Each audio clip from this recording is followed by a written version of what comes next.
저희 지금 2부 라운드 테이블의 주제를 먼저 말씀드리면 이미 다 아시겠지만 저희가 22년도에 메타버스 통합예술 교육을 진행을 했었죠. 그리고 그것을 바탕으로 해서 오늘 세 분의 발제자 선생님들께서 말씀을 해주셨고, 저희가 또 23년도에는 22년에는 약간 메타버스가 무엇인지, 또 메타버스에 대한 어떤 소개와 그 안에서의 어떤 소통의 개념으로 22년도에는 시도를 해봤다라고 저희는 생각을 하고 있습니다. 그래서 내년도에는 조금 더 본격적으로 아이들이 직접 메타버스 안에서 공간도 만들고, 가상 공간도 만들고, 뭐 아바타에 대한 다양한 어떤 캐릭터도 심고 의상도 만들고, 그 안에 저희가 지금 23년도는 생태 예술과 관련된 주제로 진행을 할 예정이라서 그것과 관련된 어떤 스토리도 만들고, 그 안에서 또 여러 가지의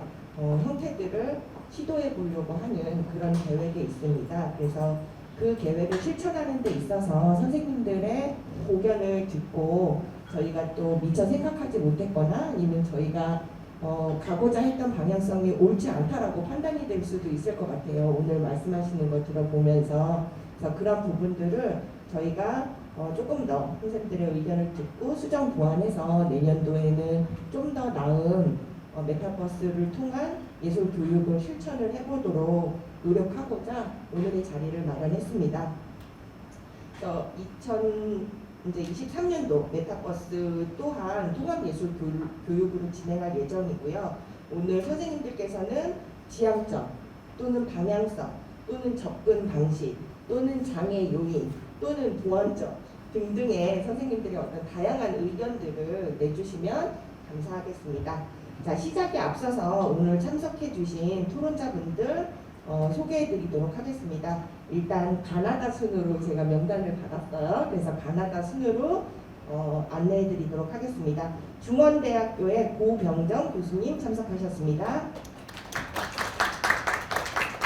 또 공주대학교의 김경신 교수님 참석하셨습니다. 자, 다들 하실 수도 있는데 이분은 메타버스 엄청 많이 활용하신 분이에요. 풍기 예삼의 김민정 대표님 오셨습니다. 또 공주문화재단의 예술교육지원센터의 김세진 센터장님 오셨습니다. 강예원 중학교의 박은배 선생님 오셨습니다. 교동초등학교의 방진명 선생님 오셨습니다. 청주교육대학교의 서예원 교수님 오셨습니다. 유구리 최실장 최선영 대표님 오셨습니다. 충북문화재단 예술교육팀의 최영박 팀장님 오셨습니다. 한국교원대학교의 홍혜령 교수님 오셨습니다. 아트무사히 이담비 대표님 발제 아까 하셨죠. 그 다음에 아르테 사피엔스의 김민영 대표님, 또 아트 프로젝트 보라의 김보라 대표님 참석해 주셨습니다. 그 메타버스에 대해서 오늘 되게 생각보다 오늘 발제자분들께서 상당히 많은 부분들을 메타버스의 기능이라던가 의미에 대해서 설명을 해주셨어요. 본 진행한 프로그램보다. 왜 그랬을까에 대한 생각을 제가 잠시 앉아서 생각을 해봤어요. 근데 여러 사람들의 의견들을 조금 들어보면 메타버스에 대해서 뭐라 그럴까 많은 사람들이 동의하는 한 가지 얘기를 모은다면 아직 모르겠다 라는 말씀을 되게 많이 하세요. 그러다 보니까 아마 오늘의 두 분의 발제자분께서 메타버스의 기능, 역할에 대한 부분들을 많이 말씀해 주셨을 것 같고요. 그 다음에 아직까지는 물론 이제 메타가 뭐고 유니버스가 뭐고 이런 부분에 대한 얘기들이 있지만 대부분의 또 학자들은 정확하게 정의된 바가 없다. 아직은 경험한 사람들마다 제각기 해석하고 있는 상황이다라고 얘기들을 규결할 수 있겠다라는 생각을 좀 한번 해봤습니다. 그리고 이러한 이유들은 우리가 모두 현재 메타버스 속에서 이런 부분들을 만들어가고 있는 중이기 때문에 이런 의견들이 있지 않을까라는 생각을 또 한번 해봤고요. 그러다 보니까 우리가 생각하고 또 상상하고 또 그 부분에 대해서 어떤 필요성을 느끼느냐에 따라서 얼마든지 메타버스의 세계는 다양해지고 다양화되지 않을까라는 생각을 합니다. 자, 그래서 일단은 저희 학교 이외에 그 중앙대학교의 고병정 선생님 교수님께서 메타버스 관련해서 수업을 진행하신 경력들을 어마어마하게 갖고 계신다라는 인터넷에서 제가 찾았어요. 그래서 고병정 교수님 연락처 따서 바로 모르는 사람한테 전화해서 모신 케이스기는 합니다. 그래서 간단하게 고병정 교수님의 사례를 아주 간단하게 조금 설명을 해주시면 감사하겠습니다. 네, 안녕하세요. 고병정입니다. 감사합니다. 먼저 저는 예술 강사를 작년까지 했어요. 네, 그러다가 올해 3월에 교수로 임용이 되어서 제가 영화 제작 기술 파트로 왔습니다. 그래서 저는 처음에 이제 코로나19 이후에 이제 실습 교육에 대한 대안이 필요했습니다. 네, 원격 교육을 하는데 예술 교육은 실습 교육이 주를 이루기 때문에 이 실습 교육을 어떻게 하면 좋을까라는 고민에서 이제 영화 교육을 그러면 영화를 메타버스 플랫폼을 활용해서 영화를 한번 제작해 보자, 이런 저의 생각으로 고민해서 출발을 했고요. 그래서 이 프로그램을 만드는 과정들, 이제 뭐 타당도 검사라든지 그 전문가들한테도 의뢰도 하고 한 연구를 이제 올해 한국문화예술교육진흥 작은 연구를 통해서 제가 보고서가 발간이 되었습니다. 그래서 검색해보면 나오기도 하고요, 자세히. 근데 그 전에 저는 프로그램 타당도 검사하기 전에 지금 이번에 발표해주신 분들처럼 먼저 이거를 프로그램 만드는 시간도 오래 걸리고 이거를 일단 도입을 해보자. 말로 하는 것보다는 바로 실행을 하는 게 좋겠다, 사례 연구력으로. 네, 그래서 저는 2년간 해왔고요. 그래서 대안학교라든지 그리고 학교 예술 강사, 또 대학교 수업에서도 영화 교육을 1인 영화 제작 교육, 그러니까 1인 영화 제작 시대가 왔다, 이렇게 주장을 하면서 1인 미디어 제작이 아닌 영화로서 이제 재현의 매체로서 이거를 어떻게 캐릭터가 리얼하게 보일지, 뭐 환경을 어떻게 구축이 될지, 미장센은 어떻게 구축이 될지, 이런 지점에 대해서 플랫폼들을 분석을 했죠. 그래서 오늘 뭐 이프랜드도 맞지만 뭐 제페토 알다시피 뭐 아니면 스페이셜 뭐 등등 플랫폼 엄청 많잖아요. 그래서 이제 플랫폼들에서 그러면 리얼리즘에 가까운 재현의 매체로는 제페토가 적합하겠다. 이제 이프랜드 같은 경우는 이제 워터마크가 있잖아요. 그래서 그런 부분들은 이제 영화적인 현실감을 우리가 몰입을 해야 되는데 거기에 맞닿지 않아서 그냥 제페토로 한번 시도를 해봤습니다.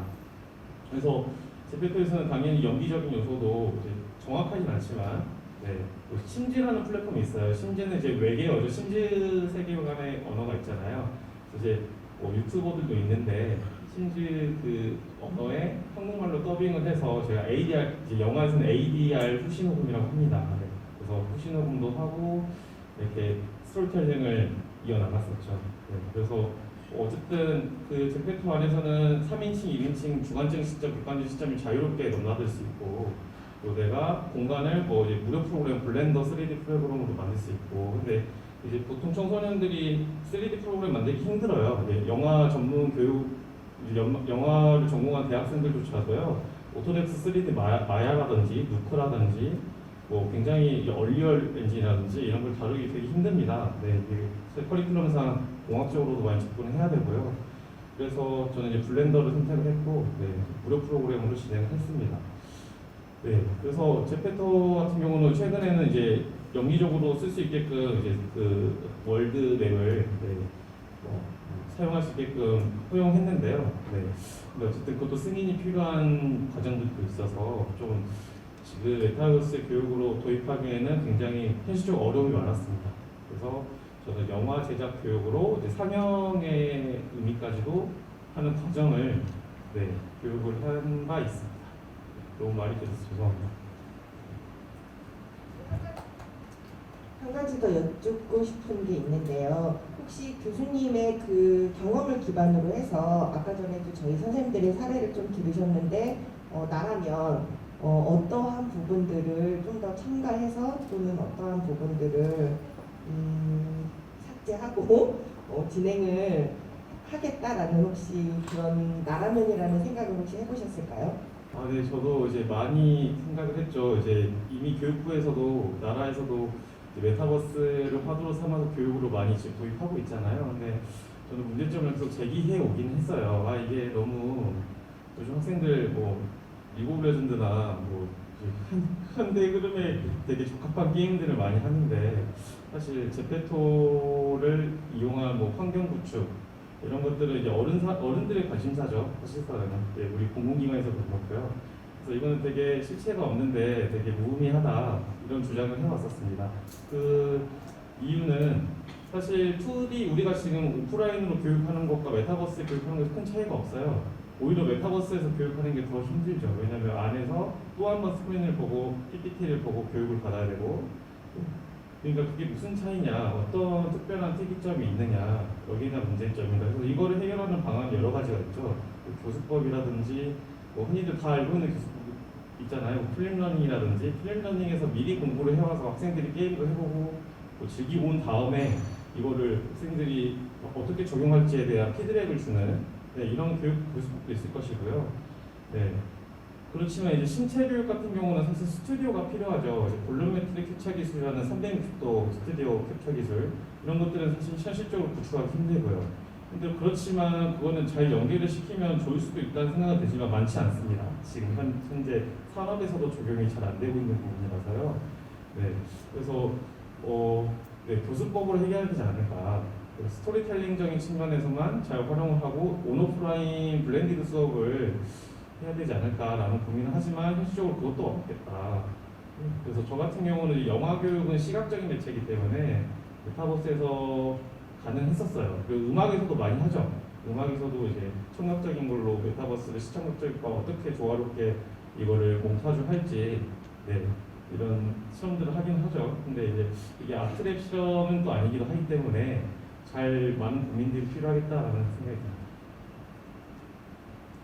자, 바로 옆에 앉아 계시기는 한데요. 김세진 센터장님께서도 이번에 공주문화재단에서 메타버스와 관련된 교육 프로그램을 실시한 걸로 제가 얼핏 듣기는 했는데 그런 부분에 대한 약간의 소개 좀 부탁드리고요. 그러면서 고병준 교수님 말씀 중에 나온 얘기가 있어요. 어떤 얘기에 제가 귀담아 듣게 됐냐면 메타버스에서 하고 있는 교육들이 과연 지금 학생들이 선호하고 있는 모바일 게임을 하는 시간들을 과연 이겨낼 수 있을까라는 질문을 하게 되더라고요.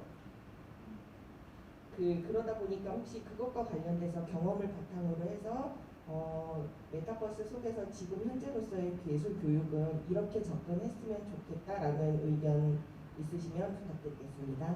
네, 공주문화재단 김세진입니다. 사실은 저희 공주문화재단한테 이번에 진행됐던 기술이부 문화교육이라는 프로그램을 통해서 국비를 지원을 받아서 저희도 이제 메타버스를 활용한 공연예술 기획에 대한 아이들한테 교육을 하는 프로그램들을 진행을 했었고요.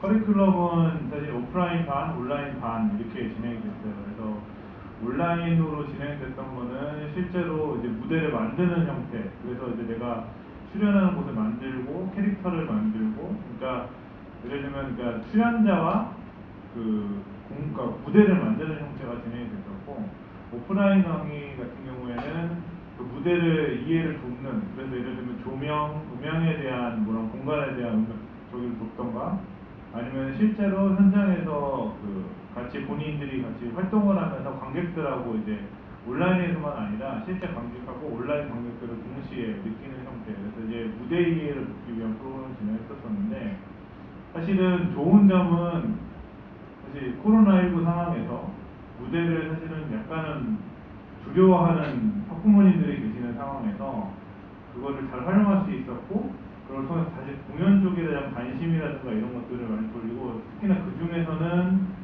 아이들이 특히나 무대 기술에 대한 부분들, 그래서 연출가 혹은 거기에 관련된 엔지니어들 그런 거에 대한 관심을 불러주셨다는 굉장히 긍정적으로 봤는데요. 하나 아쉬운 점은 지금 이제 홍희정 교수님께서 말씀하셨던 것처럼 이제 저의 경험을 들어봤을 때 학창 시절에 생각보다 굉장히 게임을 많이 했거든요.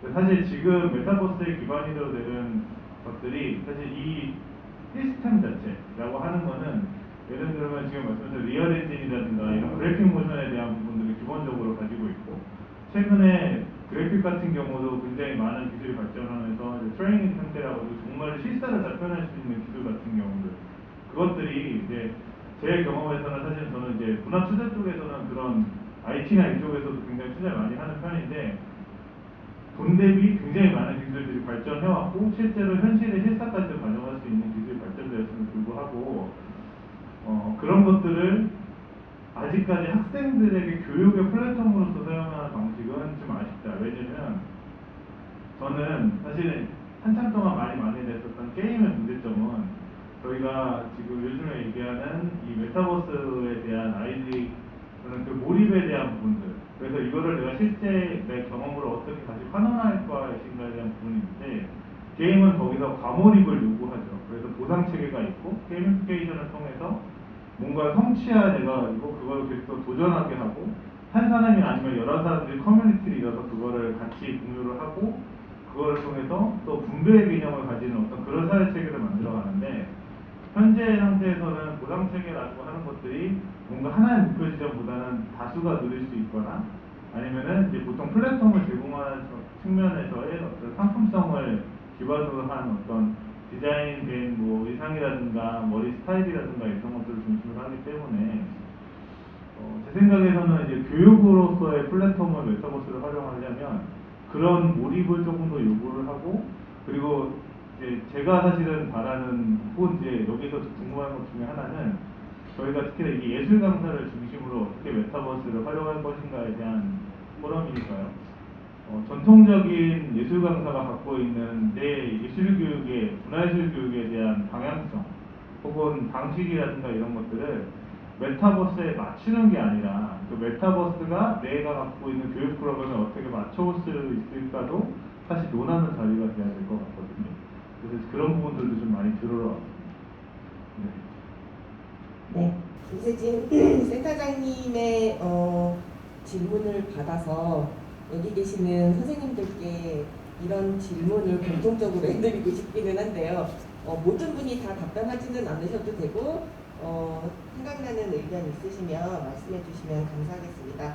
제가 던지고 싶은 질문은 예술 교육에 있어서 또는 학교 예술 교육에 있어서 과연 메타버스는 어떤 도구일까요? 라는 아주 근본적인 질문을 한번 던져보고 싶습니다.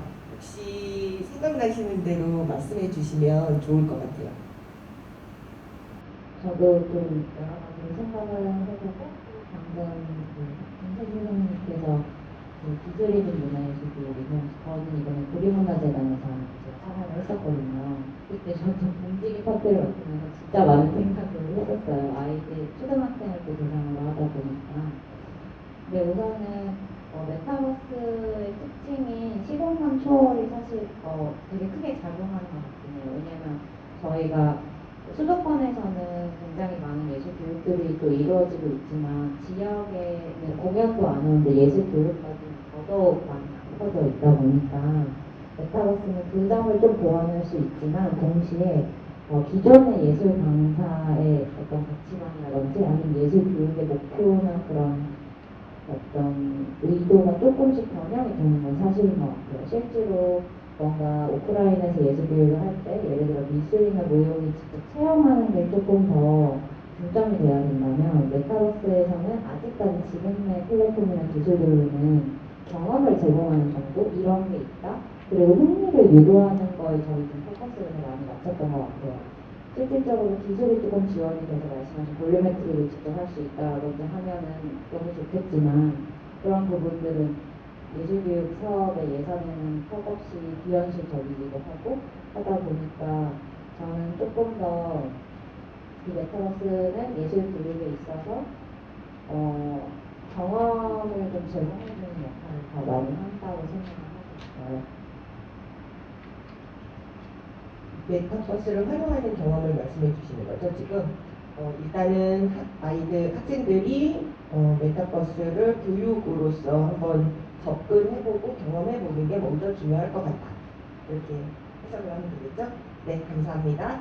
또 의견 있으신가요? 예술교육처럼 아이들한테 그런 것들이 좀 지루하거나 좀 낯설게 이렇게 다가갈 수도 있는데 저희 후기를 보시면 아이들이 브랜드를 예술로 보면 될 것 같아요. 브랜드에 이보다 더 효과적으로 알릴 수 있을까?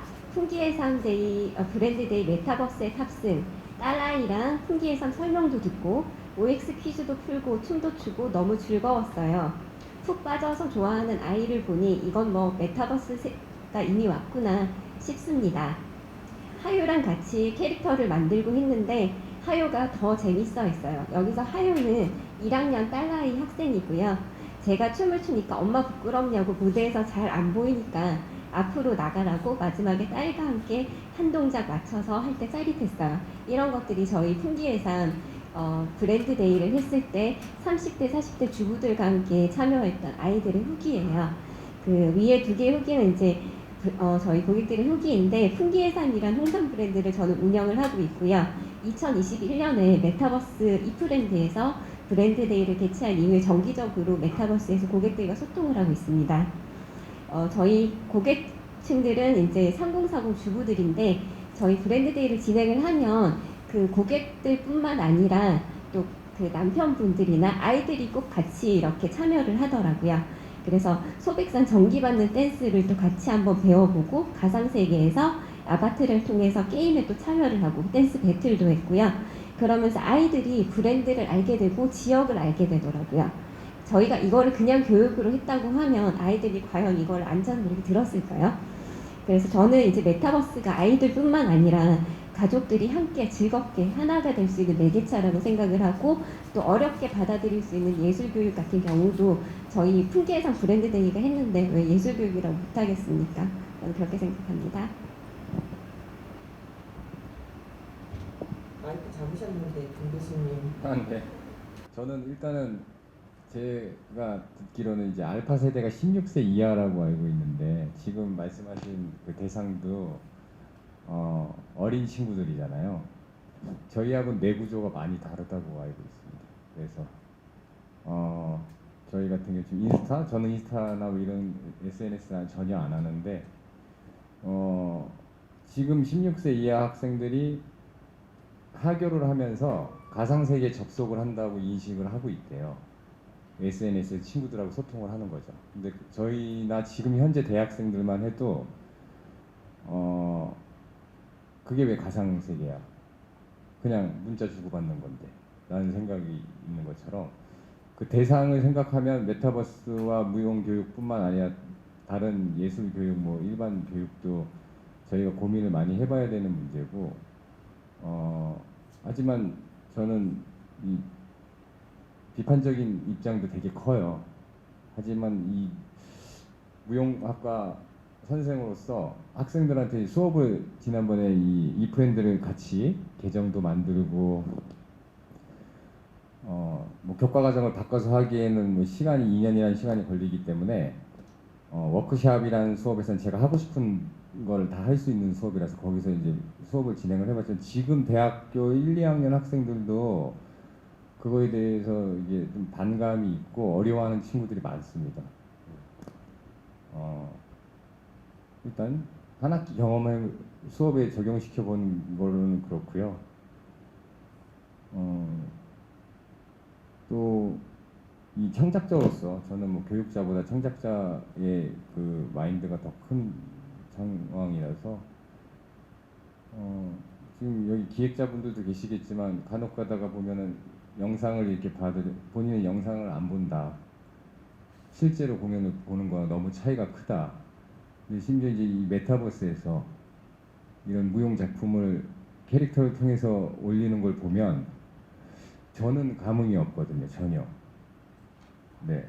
근데 이제 의도나 아까 김세진 센터장님께서 말씀하셨던 거나 고병정 교수님이 말씀하셨던 것처럼 어떤 그런 컨텐츠에 참여함으로 인해서 그 무용 교육이나 예술에 관심을 보이고 그냥 저변 확대에 있어서 도움이 된다는 거에서는 100% 찬성을 하지만 그냥 예술 컨텐츠를 두고 봤을 때 우리가 거기 만들어져 있는 플랫폼에 예술을 접목시켜서 상영을 한다든지 같이 관람을 하는 게 크게 의미가 있는가라는 생각도 솔직히 합니다.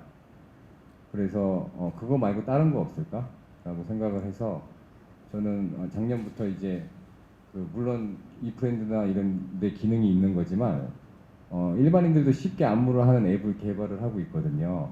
그래서 그 공대에 계신 분하고 카이스트에 계신 분하고 셋이서 이제 손가락으로 안무하는 앱이에요.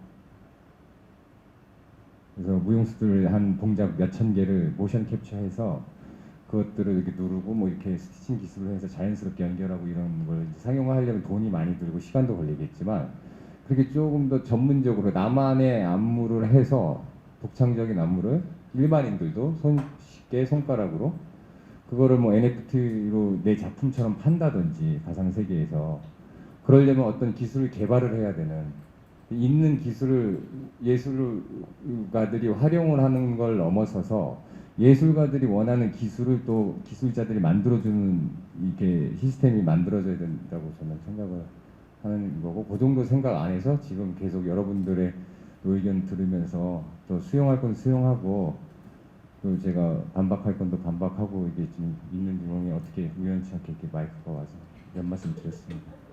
네.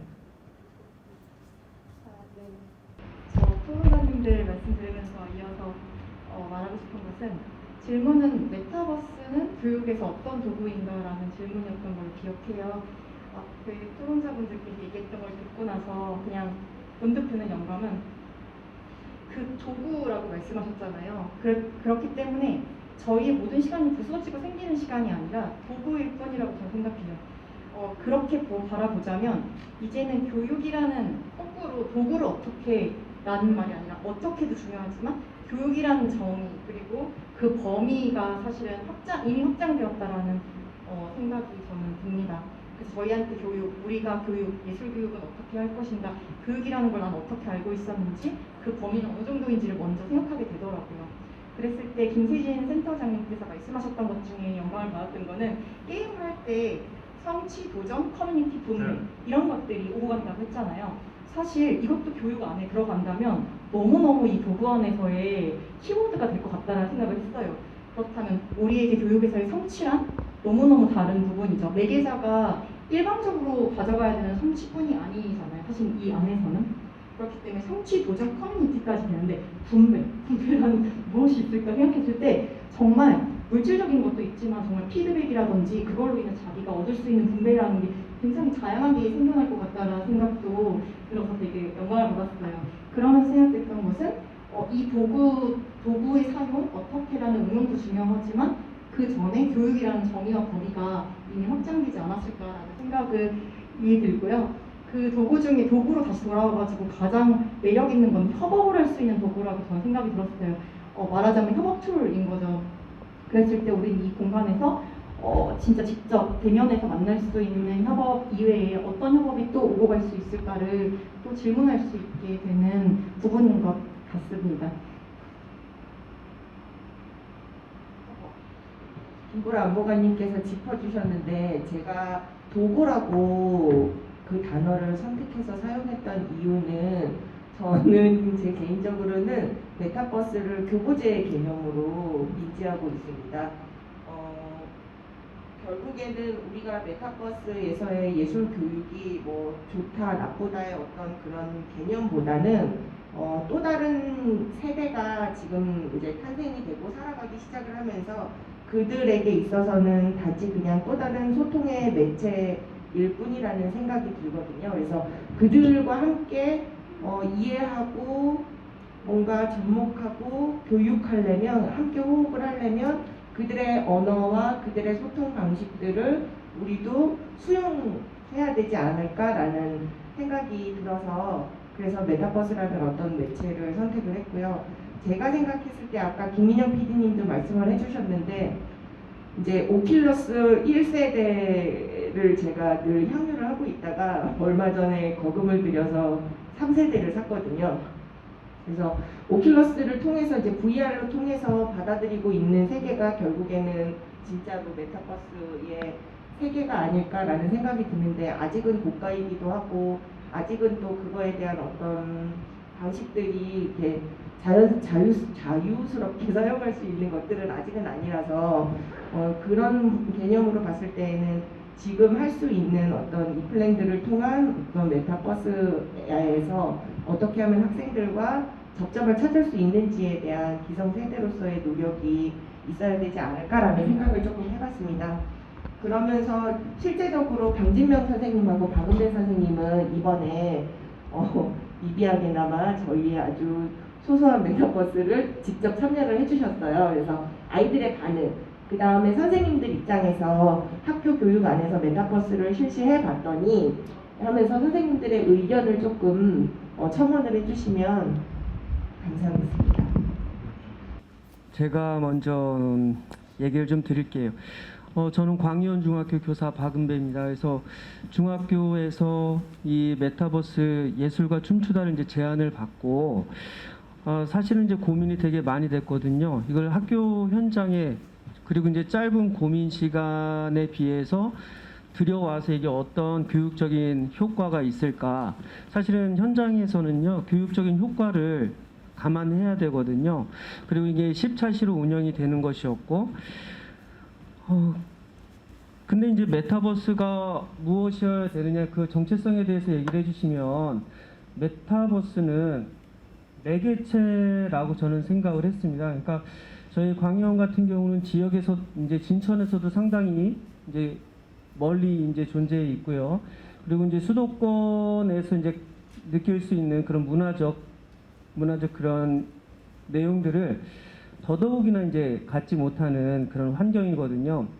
그래서 아이들에게 이 예술이든 아니면 어떤 문화적 소외를 해소할 수 있는 방안으로 메타버스라는 공간은 참 매력적이라는 것은 충분히 알 것 같았습니다. 그런데 2020년 코로나가 발발을 하면서 아주 공격적으로 줌 연수와 그다음에 이제 구글은 상당한 돈을 들여서 교사 연수를 실시를 했었거든요. 그래서 구글을 기반으로 한 그런 비대면 수업이라든가 비대면 플랫폼들을 이제 활용하는 그런 연수들을 진행을 했었어요. 그래서 아주 빠르게 그 줌 수업이나 구글을 기반으로 한 수업들이 정말 빠르게 정착이 됐었거든요.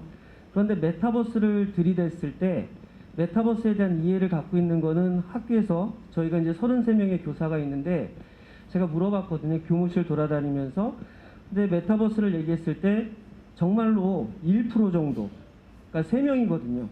그러니까 학교 현장에서 메타버스에 대한 이해가 없는 상황에서 메타버스를 기반으로 한 이 예술 교육을 진행을 한다.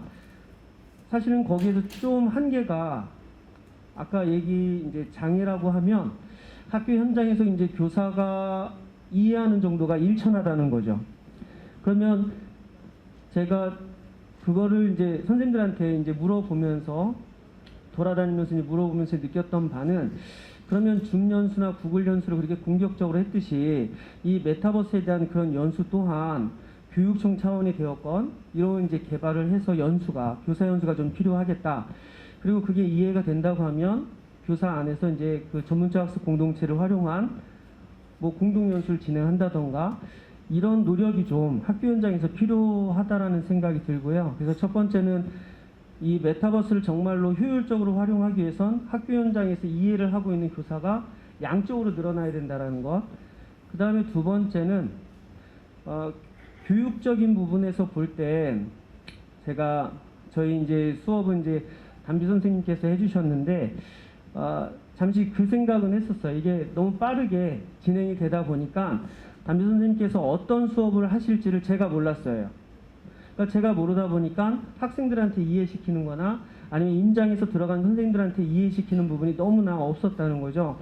그렇게 하다 보니까 아이들이 수동적으로 그 수업에 접할 수밖에 없었고 그리고 임장하는 선생님 또한 적극적으로 그 이프랜드 공간에 들어가지 않는 이런 상황이 이제 벌어지더라고요. 그래서 조금 더 우리가 이거를 교육과정이라고 생각을 한다면 교육과 이제 그 학교의 특색교육 사업처럼 마련이 될 수 있다면 교육과정 안으로 들여와서 이 수업을 해봤을 때 그렇게 되면 학생들의 그런 피드백이나 이제 환류작용들을 학교에서 해주고 그리고 그 학교에서 한 것을 담당 그 예술 강사한테 또 다시 이제 학교에서는 피드백을 해주고, 그래서 전문가라고 할 수 있는 예술 강사와 학생 그리고 학교 교사가 좀 유기적으로 운영이 될 수 있는 그런 교육 과정 마련이 필요하겠다라는 것이 이제 두 번째였습니다.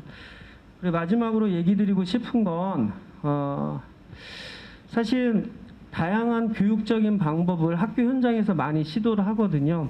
아까 고변정 교수님께서도 이제 거꾸로 교육에 대해서 얘기를 하셨는데, 많은 고민을 하는데 이것에 대해서 이게 될까? 그리고 이것이 성공할 수 있을까? 사실은 교사들은 그 부분에서 많은 패배감을 갖고 있기는 해요. 그래도 새로운 환경에 대해서 어쨌든 적극적으로 하려는 사람들이 또 있을 것이고, 그러면 그런 사람들 위해서 많은 문호들이 개방이 될 수 있다면, 저는 뭐 이 예술 강사를 활용한 그 학교 예술 교육이 성공할 수 있겠다는 생각이 좀 듭니다. 그리고서 이제 좀 긍정적으로 생각을 하고요. 근데 하나 제가 좀 염려되는 것은 무엇이냐면, 이 메타버스라는 이 가상의 공간, 시공간을 초월한 가상의 공간과 지금 아이들의 수준에선 실제 현실과 가상의 현실을 이제 구분을 짓는 그런 문해력들이 좀 떨어지긴 하거든요. 그래서 학교 교육에서도 이 가상의 현실과 실제 현실의 그런 경계를 충분히 짚어줄 수 있는 그런 교육들을 준비를 해 주어야만 그래도 좀 저희가 아이들의 삶을 변화하고 아이들의 삶을 좀 발전시키는 데 있어서 역할을 할 수 있지 않을까라는 생각을 좀 했었습니다. 예, 이상입니다. 네, 감사드립니다. 다음 변진문 선생님. 교동초등학교 교사 방지명입니다. 저도 제가 사실 이전 학교에서는 제가 올해 교동초등학교로 새로 전입을 했고, 이전 학교는 국악 관현악단이 있었어요. 그래서 제가 거기서 실제로 아이들 한 50명을 데리고 전국대회도 나가고 이렇게 지도를 한 몇 년 했거든요. 그래서 이제 그런 경험이 있었는데, 그게 이제 새로 여기 왔는데 이 학교는 이제 어떤 예술적인 그런 중심 특색 학교는 아닌 거예요. 그래서 뭐 무용이라든지 뭐 서양 오케스트라, 국악, 뭐 풍물 다양한 거에 대해서 그런 특색 있는 교육이 없고 오히려 소프트웨어 중심인 그런 학교였어요. 그래서 이 아이들이 지금 제가 맡은 반 6학년인데 어떻게 하면 이 아이들 예술적인 그런 걸 좀 더 줄 수 있을까 해서 하다가 이게 좋은 기회를 만나서 저희가 지원을 해서 참여를 하게 되는데요. 저도 질문을 드리고 싶은 게, 마이크로소프트의 빌 게이츠 회장이 유년 시절에 컴퓨터에 어떻게 관심을 갖게 되는지 아시는지 있나요? 학교에서 구매한 컴퓨터 2대가 그걸 갖고서 베이직이라는 그 프로그램부터 시작해서 되었고, 워렌 버핏, 요즘은 주식 얘기하면 좀 안 된다고 하지만 사적으로 워렌 버핏은 주식이 어떻게 더 관심 갖게 되었는지 아세요? 그 아버지가 하워드 막스인데 그분이 주식 중개인을 했다고 해요.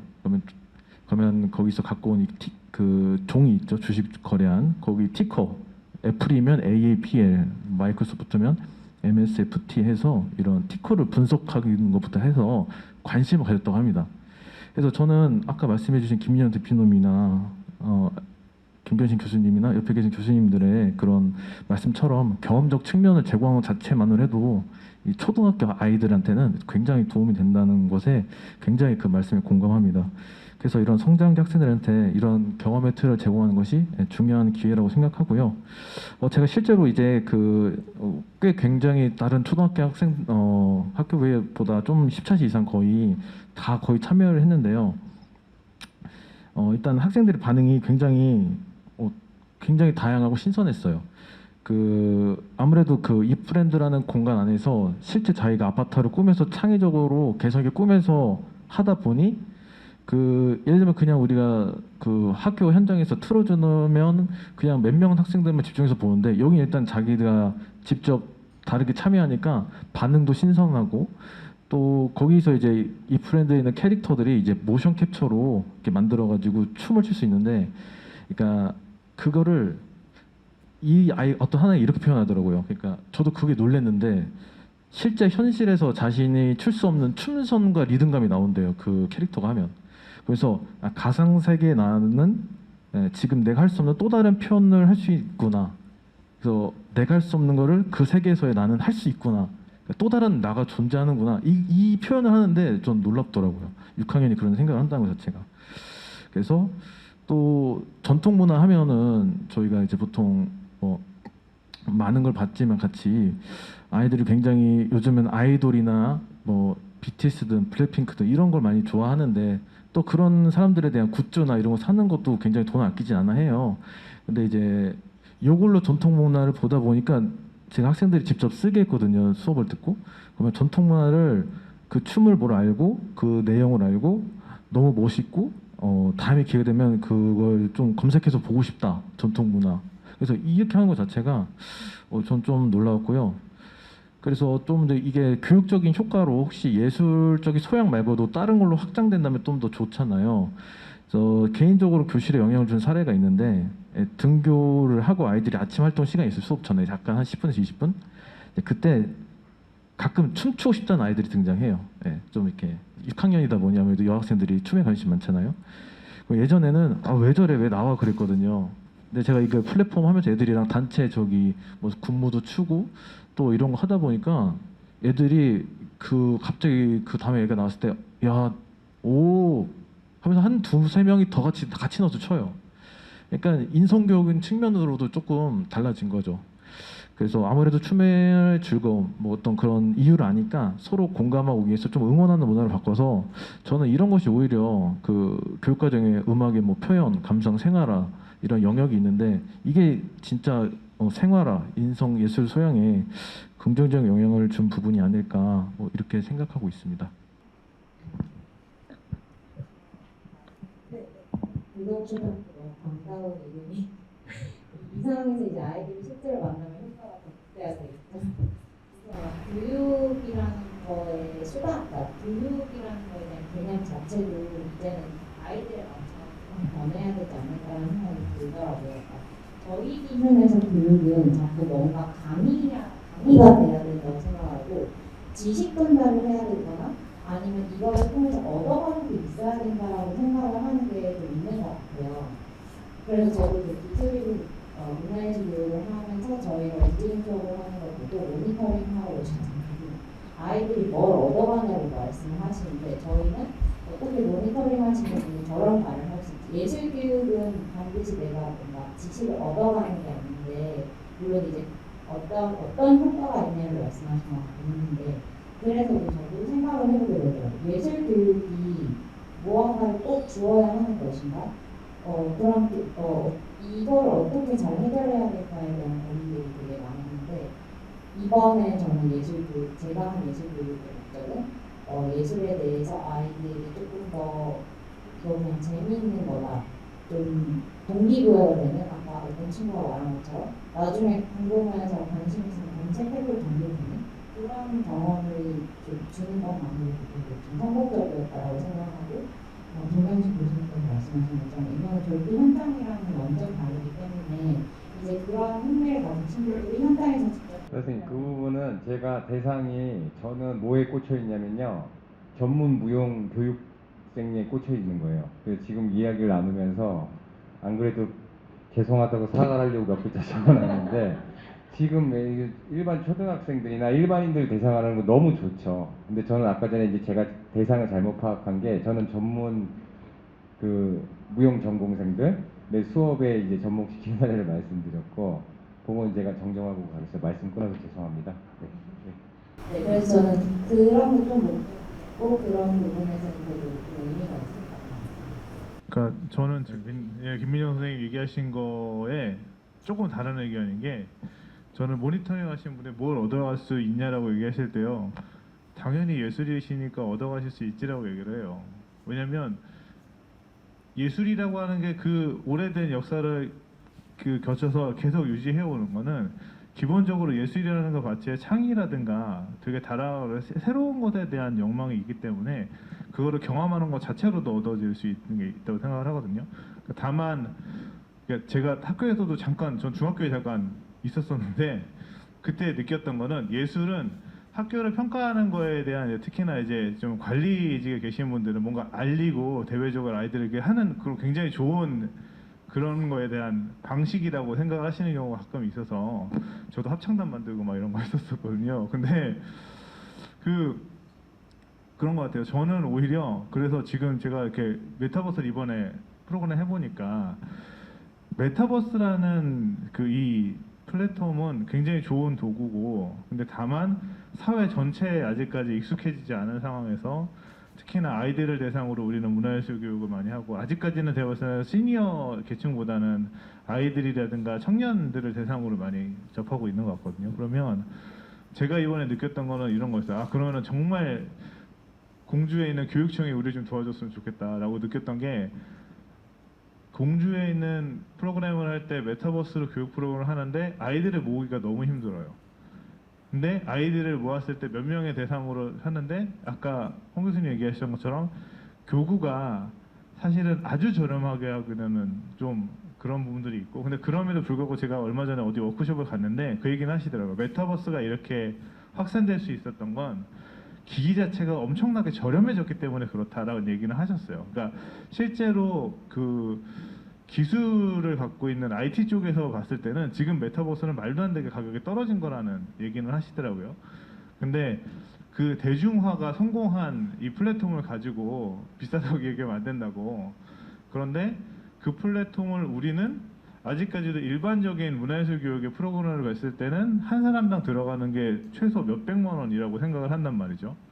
그런데 다른 교육을 받으시는 프로그램들은 우리는 뭐 취미 교육 하는데 한 달에 몇만 원만 레슨비 내면 배우는데 라고 생각을 하는데, 왜 아이들은 몇백만 원을 내서 가르치냐 라고 했을 때 왜 학교를 필요로 했냐면, 저희가 재단에서 프로그램을 제공하고 그럼 아이들은 교구 과정 안에서 훨씬 더 많은 아이들을 대상으로 하실 수 있고, 또 그 아이들에게 그러니까 원하는 학생들이 할 수도 있지만, 말씀하셨던 것처럼 이 프로그램이 정말로 필요하다라는 존재의 의미를 갖고 있다면 적어도 체험의 형태로 학교에서는 정규 프로그램으로 꼭 넣어서 메타버스라는 게 이런 세계의 트렌드가 있다라는 아이들이 교육을 받게 되면 하나의 교구를 가지고 굉장히 여러 아이들이 안전하게 사용도 할 수 있을 것 같거든요. 그럼 훨씬 더 저변도 넓어질 것 같고, 그리고 대신에 그런 걸 바탕으로 왜 메타버스가 필요한데라고 하는 아이들을 대상으로 데이터도 제대로 된 게 아주 객관적인 자료로 나올 수 있을 것 같고, 그러니까 이런 과정의 협력 과정이 사실 여기 되게 좋은 자리를 마련해 주신 것 같아서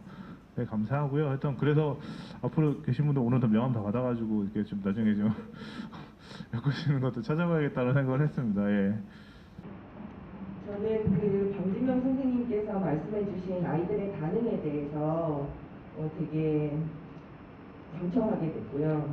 감동을 받으면서 참 이제 김세진 선생님이나 고병정 교수님도 저 메타버스 관련해서 이제 학생들을 만났었잖아요. 혹시 그쪽에서의 아이들의 반응들은 어땠는지 조금 기억나시는 대로 공유해 주시면 좋을 것 같아요. 마이크 아까 잡은 김에 저희는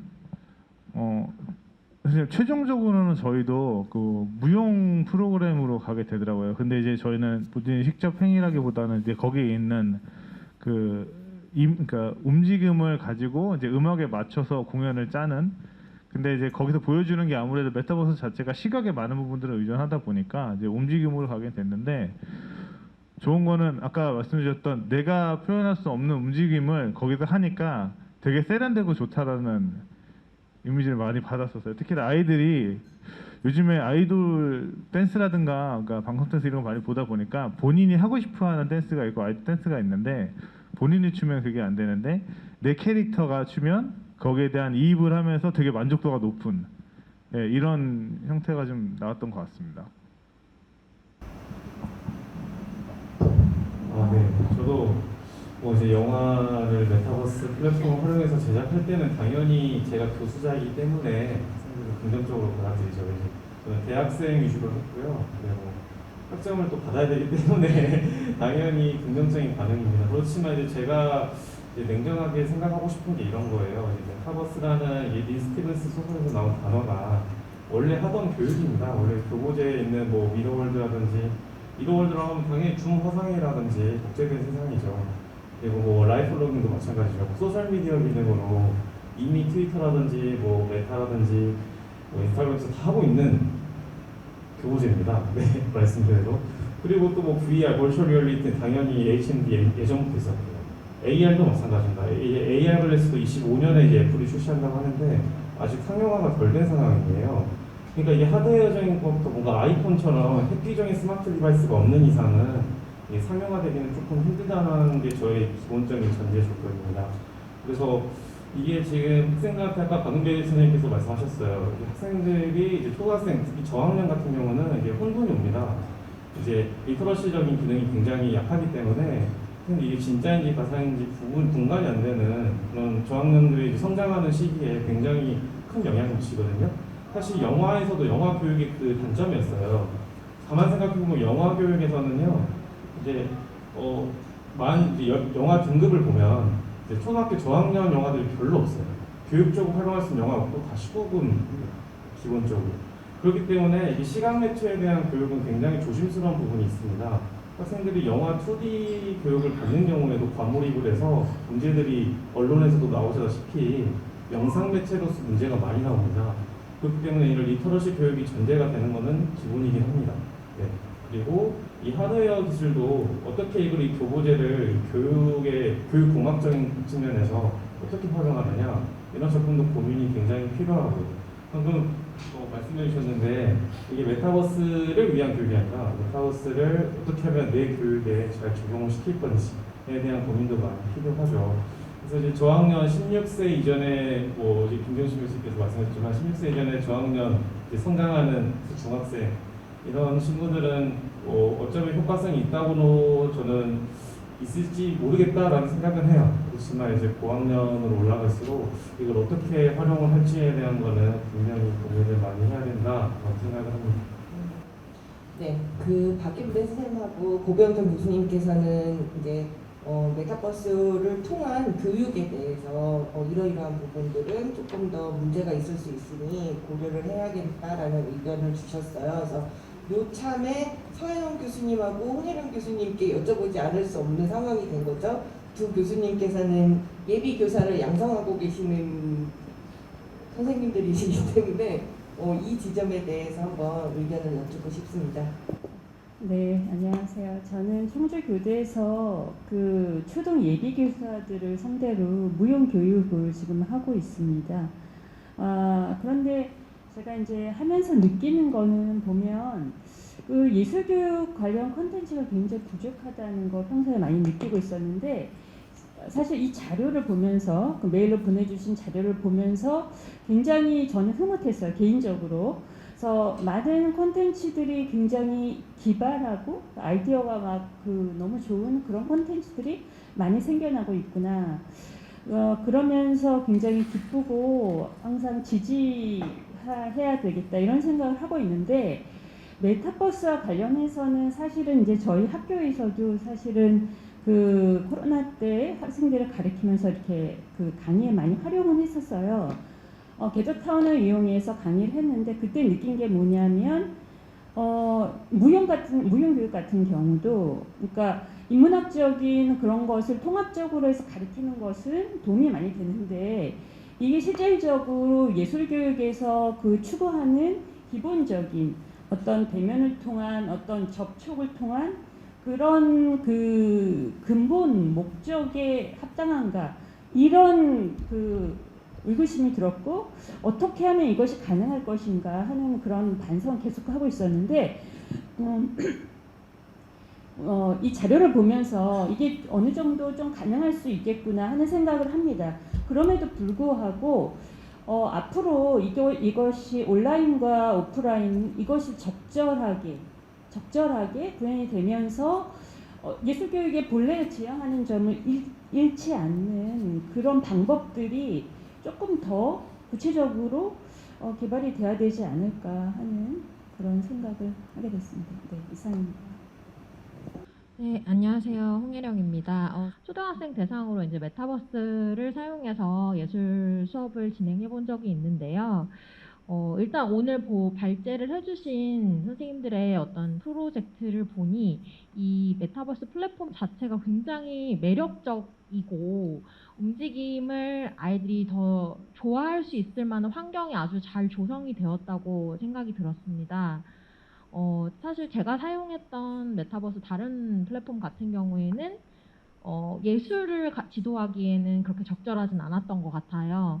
그래서 오히려 이미 초등학교에서 뭐 수학이나 과학, 기술이나 여러 수업에서 선생님들이 시도들을 많이 하고 계시고 교육청에서도 지원들을 많이 하기 때문에 메타버스를 많이 접해본 아이들도 간혹 있는데 이것이 이제 예술 수업으로 넘어왔을 때 특정 각 예술의 영역을 잘 표현해 줄 수 있는 환경, 예를 들어 뭐 맵이 잘 만들어졌다거나 아니면 우리 예술 강사 선생님들이 직접 수업을 하실 때 이미 그 맵을 만들고 차시를 연결하기 위해서 수업 준비도가 꽤 많이 필요할 것 같은데 그런 게 좀 지원이 된다거나 하면 좀 더 업그레이드되고 더 다양한 예술 영역으로 확장될 수 있을 것 같다라는 생각을 오늘 많이 들게 되었습니다.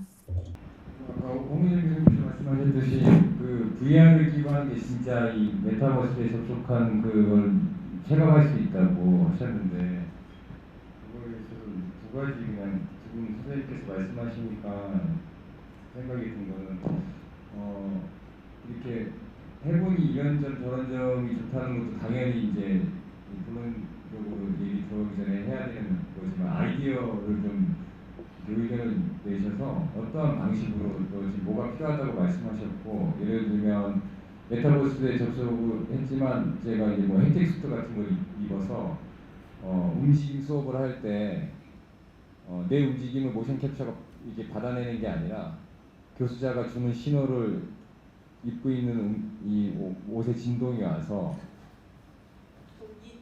전기 안에 혜택 수트가 있어요. 네, 혜택 수트가 있어서 지금 제가 그 혜택 수트를 이제 손목이랑 어깨 관절에 차서 쌍방향으로 제 움직임도 이제 교수자가 데이터를 받을 수 있고 교수자가 즉흥 수업할 때 되게 그래서 이제 지금 그걸 개발하고 있는 건데 개발하고 계시는 거는 프로그램인 거죠? 네, 혜택 수트 입어서 이제 교수자가 어깨에다가 관절에 지속적으로 신호를 주면 어깨에 이렇게 신호가 가는 거예요. 그래서 어깨부터 움직임을 해서 이 공식적인 자리에서 얘기는 안 하려고 했는데 제 특허를 내놓은 거라서 네 충분히 얘기해도 될 것 같아서 이제 그런 거라든지 아니면은 이 예술 강사 지금 프로그램에 약간 아이디어 있는 분들이 되게 많을 것 같아요. 무용 수업하고 관련돼서든 아니면은 그냥 다른 예술 장르에 있어서도 공모든 지원 사업을 통해서 그 좋은 아이디어를 더 개발할 수 있게끔 해주시는 것도 아니면 뭐 그 프로그램을 지원하는 것까지 가게 되면 개발하는 것까지 가게 되면 개발이란 말이 돈이 많이 들어가잖아요. 그러니까 그 연구 과제로 삼을 수 있을 만한 것들을 공모해서 같이 토론하고 어떻게 하면 그것도 지속적으로 발전시켜 나갈 수 있는지를 좀 해주시면 그냥 조금 무용실이나 방구석에서 좀 고민하는 저 같은 사람들은 되게 힘이 날 것 같습니다. 지금 선생님들께서 해주신 말씀을 들으면서 제가 이렇게 약간 나름 정리가 되는데 제 정리는 어떤 생각이냐면요. 그러니까 메타버스 재료가 달라지면 확실히 학생들의 경험들이 달라지는구나라는 생각을 했고요. 그 다음에 이제 이 경험 메타버스 안에서 이제 경험을 참여하는 순간부터 학생들에게는 변화가 시작되는구나라는 거를 깨달았습니다. 그리고 또 나머지 한 가지는 이제 저희가 모든 기술의 속도를 지금 다 따라갈 수는 없고 특히 학교 현장에서 진행하고 있는 수업들이기 때문에 기술의 어떤 여러 가지 어떤 예산적인 측면이라던가 인식적인 부분에서 모든 속도를 따라갈 수는 없지만 결국에는 메타버스 자체도 그러니까 경험을 하는 향유하는 프로그램을 그런 사람을 바라봐야 되는구나 그런 사람의 속도에 따라서 메타버스 내에서의 예술 교육도 진행을 해야 되는구나라는 생각들을 조금 해봤고요. 이제 제일 마음에 걸리는 게 박은배 선생님께서 이제 제시하셨던 우려점인 거죠. 실제와 가상의 현실에 대한 아이들의 문해력을 어떻게 이 부분을 보완할 수 있을까에 대한 부분들에 대한 우려점이 계속 마음에 걸려서 이거는 다음에 토론의 자리를 또 하나 만들어서 이 문제점들을 어떻게 보완할 수 있을지에 대한 선생님들의 고견을 좀 얻으면 어떨까라는 생각이 들면서 마지막 질문입니다. 근데 이 마지막 질문은 제가 이렇게 오른쪽으로 가는 걸 무슨 방향이라고 그러죠? 오른쪽 방향? 오른쪽으로 돌아가면서 질문을 좀 하고 싶은데요. 저희가 지금 메타버스를 활용해서 통합예술 교육을 진행을 하고 있는데 과연 무엇이 다음 스텝, 그러니까 이 메타버스 속에서의 통합예술에 어떤 부분들이 더 들어가야 되나? 그러니까 처음 질문으로 다시 돌아가는 것 같아요. 빼야 되나? 조심해야 되나? 이 어려운 질문을 제가 제일 먼저 네, 그래서 한 분씩 모든 선생님들의 의견을 듣는 걸로 마무리를 하도록 하겠습니다. 네. 제가 그 필명을 써가지고 여기 지금 본명으로 써 있어가지고 뭐야 동일 인물이야 이렇게 동일 인물입니다. 뭐 저는 아까 얘기를 사실 많이 해가지고 그냥 지금은 들으려고 했는데 또 이렇게 오른쪽으로 얘기를 하라고 해가지고 저는 사실상은 아까도 좀 말씀드렸지만 저도 미디어에서 일을 하는 사람이고 방송을 90년대 중반부터 해서 사실 미디어의 변화를 되게 몸으로 겪어온 사람이어서 메타버스의 변화도 그간의 변화와 다를 바 없는 느낌을 갖고 있어요. 근데 제가 이 안에서 느낀 거 하나는 플랫폼이 변하고 미디어가 변하고 어떤 도구나 채널이나 무엇이 다 변해도 결국 본질은 변하지 않는다. 이게 저희 결론인데 예술은 여러분이 다 아시겠지만 들으신 분도 있고 안 들으신 분도 있겠지만 모소 대나무와 같다고 생각하거든요. 모소 대나무는 심으면 한 4년 동안은 땅 밑에서 아무리 물을 주고 뭐를 해도 전혀 나오지 않아요. 그다음 4년, 5년째 됐을 때 3cm 정도 나오다가 한 며칠 만에 대나무 숲을 이루죠. 예술이나 교육이라는 것은 결국은 모소 대나무와 같다는 생각을 하고 있고 본질은 똑같다고 생각하거든요. 그래서 메타버스도 그렇고 어떤 것도 그렇고 사실상은 다 그냥 통로와 도구와 이런 정도고 우리가 변화하는 세상 조선시대하고 지금하고 다른 방식으로 접근하는 방식의 문제는 당연히 고민해야 될 거지만 결국은 본질은 변하지 않기 때문에 어쩌면 우리의 고민이 그 겉테두리 안에서 지금 머물고 있는 걸 수도 있겠다 이런 고민이 살짝 해봐요. 물론 그 방식을 얼마나 멋있게 그 아이들한테 맞게 그 아이들한테 접근하기 좀 쉽게 아이들 이해하기 쉽게 하느냐라고 고민은 당연히 해야 되는 거지만 그러다가 본질을 해서는 안 된다 이 생각을 좀 하게 됩니다. 이 발제문을 보고서 자료를 찾아보니까 2024년이면 메타버스가 10배 이상 확장된다라는 언론의 기사가 나와 있습니다. 근데 지금 저희 문화예술 교육 쪽에서 이것이 과연 실현 가능할까라고 했을 때는 물음표거든요. 저도 현장에 있어 봤고 저희 재단도 마찬가지지만 메타버스 지금 활용하는 게 지금 굉장히 초보적인 단계고 기술적으로 앞서가고 있으나 지금 활용하고 있는 아까 협업이라는 말씀하셨고 도구라는 말씀하셨는데 이 도구를 어떻게 쓸 것일 건데 그 도구는 학교의 학생과 교사, 강사가 협업이 되었을 때만 활용 가능하다라고 저는 생각을 하는데 우리 강사분들이 지금 현장에 끌려있는 강사분들이 이걸 활용할 수 있을까요? 없다라고 봅니다. 지금 현재로서는. 왜? 어디에서 교육을 시키는 적이 없거든요. 근데 문화예술 교육의 가장 근간이 되고 기본이 되는 것은 예술에 대한 다양성하고 특수성을 인정하고 그것에 따라서 그 예술, 문화예술에 대한 지식 전달과 실습, 그리고 만남 이것을 통해서 어린 아이 때서부터 문화적 소양을 갖게 되는 겁니다. 그게 기본적인 건데 메타버스나 저희가 코로나 터지고 3년 동안 온라인상으로 교육을 통해서 무슨 일이 있었냐면 오늘 기사가 되게 희한하게 났어요. 제가 보고하는데 장래 희망 직업이 없는 중학생의 비율이 38%라는 통계가 나왔더라고요. 이 3년 사이에 올라간 겁니다. 아주 굉장히 충격적이고 어떤 교수님이 말씀하셨는데 상시적으로 외로움을 느끼는 대학생의 비율이 50%나 된답니다.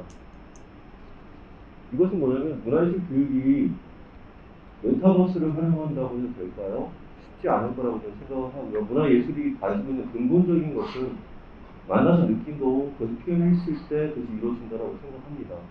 그리고 또 하나 정부 이것을 좀 편하게 하시게 된다고 하면 지금 학교예술 강사나 사회문화교육 강사분들 앞으로 이런 교육들이 지속적으로 끝까지 이루어지지 않을 거라고 보고요. 왜냐하면 수도권에 이미 기술이 많이 올라가 있고 문화예술 교육만을 전문으로 하는 콘텐츠 회사, 기술과 자본을 기반으로 하는 콘텐츠 회사들이 너무나도 많이 생기고 있습니다. 지금 사실 서울에는. 그분들이 이 콘텐츠들을, 이 기술들을 다 가져가 버리게 되면 지역에서 활동하고 있는 우리 학교 현장에서 활동하고 있는 문화예술 강사들 분들은 좀 걱정이 되고요. 제가 정부 정책을 세우더라도 지금 교육진흥원에서 안 계시는 것 같은데 교육진흥원이나 교육부라든지 안정적인 교보제나 실습 자재가 있는 학교를 통해서 모든 걸 하려고 하지 사회문화예술 교육이라든지 강사들을 통해서 하려고 하지는 않을 거라고 저는 생각을 합니다. 그럼에도 불구하고 전 세계적으로 그런 것 같아요. 자료를 찾아보니까 모든 분들이 똑같이 이야기한 것들이 있습니다. 전문가들은. 문화예술은 주입식 교육이 아닌 체험을 통한 현장 교육이 매우 중요하다. 이래서 온라인과 오프라인을 병행한 수업을 해야 된다는 것을 이야기를 하셨거든요. 전체적으로 전문가들이 그렇게 하고 있기 때문에 이런 부분에 대한 대안도 좀 찾기 위한 토론회나 세미나가 좀 많이 있었으면 좋겠습니다. 이후에 메타버스 교육이 어떻게 되었으면 이제 좋겠는지 발전에 대한 고민을 얘기를 해둘라 하셨는데요.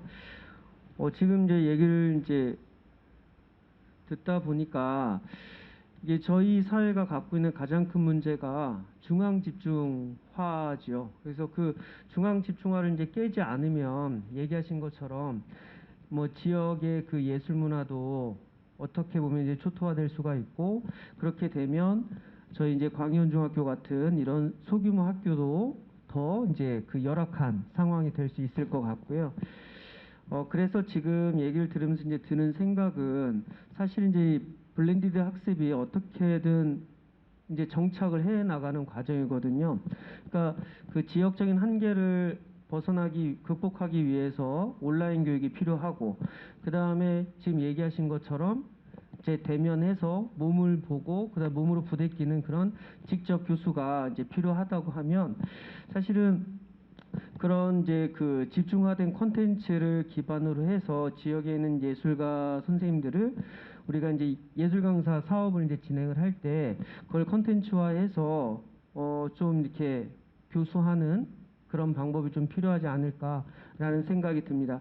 저희 학교도 지금 이제 영국 선생님을 이제 교과로 영국 수업을 이제 지원받아서 하고 있는데요.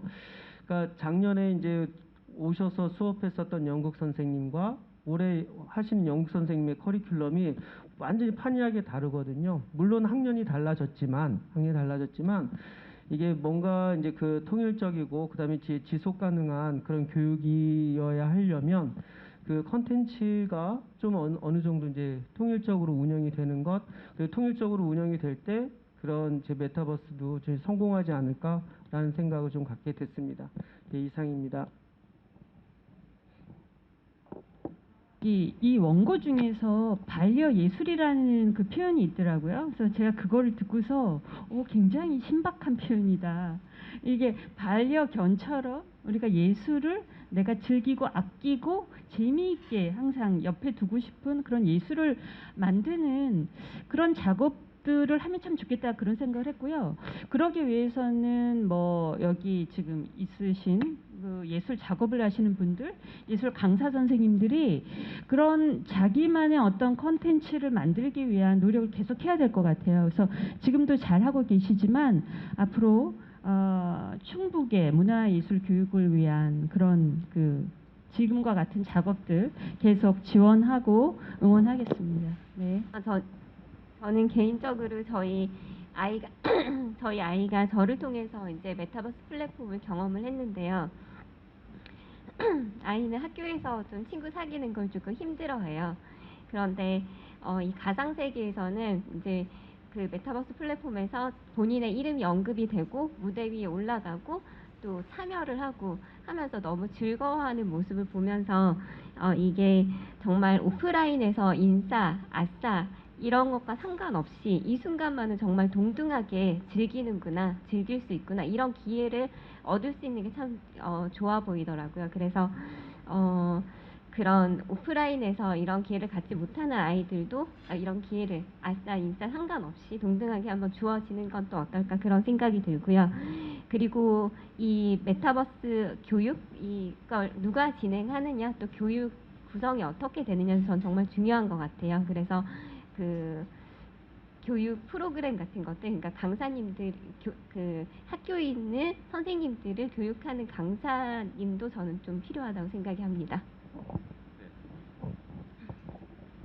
우선 요즘에 메타버스가 그 아까 말씀하셨듯이 그 10년 뒤에 10배 정도라고 하셨는데 이게 정점을 찍고 벌써 하락으로 간다는 얘기도 있거든요.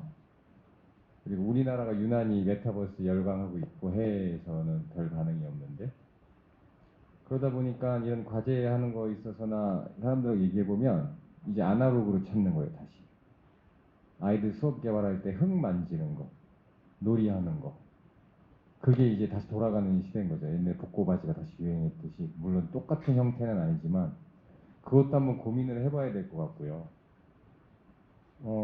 하지만 디지털 이런 뭐 디지털이란 말도 뭐 요즘 다시 쓰지만 하도 오래된 말 같긴 한데 다른 개념으로 쓰이니까 그 메타버스를 통한 무용 교육을 접함으로써 무용뿐만 아니라 예술에 대한 그 아까 반려 예술이라고 말씀하셨는데 무용을 쉽게 접하고 그로 인해서 공연장을 찾아서 관람을 한다든지 아니면 내가 조금 더 움직여 보거나 그러니까 전문가를 위하지 않더라도 그 실제로 체험할 수 있는 것들이 비전공자로서 굉장히 가치 있는 일이라고 생각해서 그 이 오른쪽 방향으로 돌기 전에 제가 말씀드렸듯이 뭔가 새로운 기술들이나 접목시킬 수 있는 걸 찾았으면 좋겠다는 생각이 들고 지금 방금 그 말씀하셨던 것처럼 이 부분은 되게 고민을 저희가 많이 해야 될 것 같아요. 저도 이제 6살짜리 아니 7살이구나 아들을 키우고 있어서 근데 친구를 사귀기 어려워서 메타버스에 있다는 건 굉장히 이게 마음이 아프고요. 그 부분에 있어서는 네 오프라인에서도 할 수 있는 방법을 그냥 찾으셨으면 좋겠고요. 어머님이시니까 그래서 그게 메타버스가 안에서 인싸가 될 수 있다는 것 때문에 하는 거는 전 고민을 해봐야 되지 않을까라는 감히 그런 말씀을 드리면서 마이크를 넘기겠습니다. 이 메타버스에 대한 어떤 호응도가 계속 이어질지 이걸 저희가 전망하기는 좀 어렵고 사실 많은 발제자분들과 이미 수업을 운영해 주시는 예술가 선생님들이 말씀해 주신 것처럼 시공간을 초월하고 그다음 아바타를 사용해서 뭔가를 다시 꾸밀 수 있다라는 것이 강점인 만큼 기존에는 지금 학교 중심 그리고 몇몇 학교 중심으로 움직임 예술극장도 운영을 하셨더라고요. 이런 것들이 조금 더 충북 지역에 이렇게 점처럼 떨어져 있는 여러 학교들을 좀 같이 모아서 같이 축제처럼 즐길 수 있는 뭔가 이런 것들을 마련하면 좀 더 풍요롭지 않을까. 더 많은 학생들이 접속하고 또 선생님들도 접속해서 좀 희한한 아바타를 꾸며서 뭐 춤을 춘다거나 그림을 그린다거나 이런 활동도 같이 하면 좋지 않을까 감히 제안 드립니다. 저는 그 먼저 인프라가 좀 앞으로 더 구성이 잘 돼야 된다고 생각합니다. 그래서 그 오큘러스 퀘스트 3를 사였다는데 2 같은 경우도 128기가짜리가 제가 검색해 보니까 54만 8,900원이에요.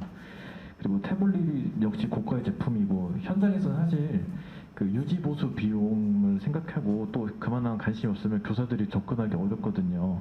그래서 막 태블릿 PC 매번 충전해야 되고 또 VR 기기 땀나면 이것도 그 부품도 교체해야 되고 고장나면 스태프에 보내야 되는데 현장 교사 혼자 하기 좀 사실 어렵거든요. 저희 반이 애들이 26명이고 그래서 이런 것들에 대해서 학교가 아니면 교육청이나 교육정보원이나 혹은 뭐 학교장 자체 관리자들도 관심이 없다면 사실 그런 예산 투입하기도 힘들고, 그래서 저는 이런 인프라 형성이 먼저 되는다고 생각하고요.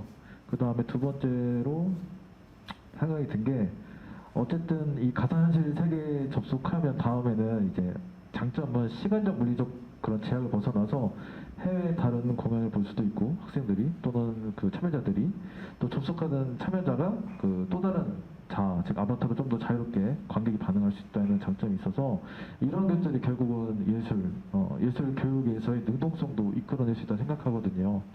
그래서 지금 의견을 듣다 보니 또 떠오르는 생각들이, 이걸 잘만 하면 예술 교육이 어쩌면 이제 4차 산업혁명에 어울리는 학생들의 소양을 갖는 데 도움이 연결되지 않을까. 이 VR을 예술과 잘만 연결하면, 예를 들면 학생들이 연극을 하든 뭘 하든 그 수업에서 같이 그 교수자 무대를 만들어서 해보면, 그걸 이제 가상현실 세계에서는 그 우리가 녹화할 수 있잖아요. 아바타랑 같이 해서. 그러면 자신이 참여한 작품이 생기고, 그게 어떻게 또 커리어가 되는 거죠. 그런 이야기들이, 삶의 이야기들이 결국 빅데이터로 연결되고, 그래서 활용한 시대가 열린다면, 그거를 연결하고 자신들이 그 영상을 활용할 수 있는 것 자체가 그 소프트웨어 그런 어떤 융합 소양을 갖는 게 아닌가. 그래서 이런 것들이 결과적으로는 저희 교육과정의 그 목표인 전인적 성장을 돕는데 도움이 되지 않을까 싶습니다. 네. 옆에 방진현 선생님이 딱 제가 하고 싶은 과학전의 말을 해주셔가지고 이어서 하시면, 사실 최근 한 10년 안에 문화예술 쪽에서 굉장히 트렌드가 됐던 주제가 하나 있습니다. 뭐냐면 그전에가 활동 중심이라든가 뭐 이런 것들이었다면, 공간에 대한 개념을 문화예술로 들여온 게 한 10년 정도 됐거든요. 2013년, 12년 때처럼. 그때 도시재생이랑 이런 것들도 도시 개념을 보면서 디자이닝이 들어오고 이렇게 됐었는데, 사실 유클리드가 얘기하는 차원의 개념이 지금 저희 세대에 깨진 거라고 생각을 해요. 왜냐면 우리가 점에서 선으로 가서 2차원으로 가서 3차원으로 가는 거에 대한 부분들을, 그냥 학자들이 연구하고 개념에 대한 부분들을 우리가 없던 세상을 아이들이 그냥 보기 시작했던 시대가 사실 지금 왔단 말이에요. 실제로 지금 아바타 이번에 영화 난리지만, 그게 13년을 이뤄준 게 기술이 부족해서 못했다고 얘기를 하잖아요. 근데 그 기술이 우리가 실제로 적응할 수 있는 대우가 됐고, 그러면 문화예술이라고 하는 예술교육의 형태에서 아이들의 미학적 개념에서의 상상력은 굉장히 많은 부분이 깨졌다고 생각을 하고, 그렇기 때문에 꼭 활용을 해야 되는 교육이라고 생각을 합니다. 그래서 그런 것들이 아이들의 그동안에, 이게 새로운 무슨 게임이라든가 이런 개념이 아니라 철학적인 개념에서도 사실은 굉장히 많은 부분들을 해결해 줄 수 있는 뭔가의 지금 툴이 만들어진 거기 때문에, 그런 영역에서 정말 문화예술 교육으로 메타버스를 활용하는 것들이 좋은 형태가 될 수 있을 것 같고, 그게 아이들부터 경험을 한다면 그 아이들이 정말 이제 우리 나이가 되었을 때 어떤 것들이 보일지는 또 다른 기대가 되지 않을까라는 생각이 좀 듭니다. 네. 네. 일단 저도 메타버스 기술은 굉장히 긍정적이에요. 언젠가 도래할 완전한 메타버스 세계는 오겠죠. 이 기술의 흐름은 저희가 거부할 수 없으니까요. 사실 예술의 역사도 봐도 기술에 따라서, 특히나 영화 같은 경우는 굉장히 많은 혁신적인 변화를 합니다. 필름에서 디지털로 넘어오고, 필름에서 흑백부터, 흑백에서 컬러, 그리고 소리가 생겨나고, 그러면서 영화는 계속 영화의 개념 자체가 변화가 되죠. 그래서 메타버스라는 이런 신조, 이런 용어가 나오면서 이 영화라는 개념은 도대체 어떻게 될 것인가라는 많은 학자들이 지금 고민 중입니다. 사실 메타버스는 굉장히 복합적인 거예요. 소프트웨어 쪽인지, 게임 쪽인지, 미디어 쪽인지, 방송 쪽인지, 엄청 다양하게 와든 지금 이 복합적인 이 단어이죠. 그래서 이게 문화예술 교육에 도입이 됐을 때라는 거를 굉장히 저도 고민을 많이 하고 있습니다. 그래서 이게 대안이 뭘까라는 측면을 말했을 때 굉장히 막연합니다, 사실. 이제 마이크로소프트에서 2016년에 홀로렌즈가 나왔어요.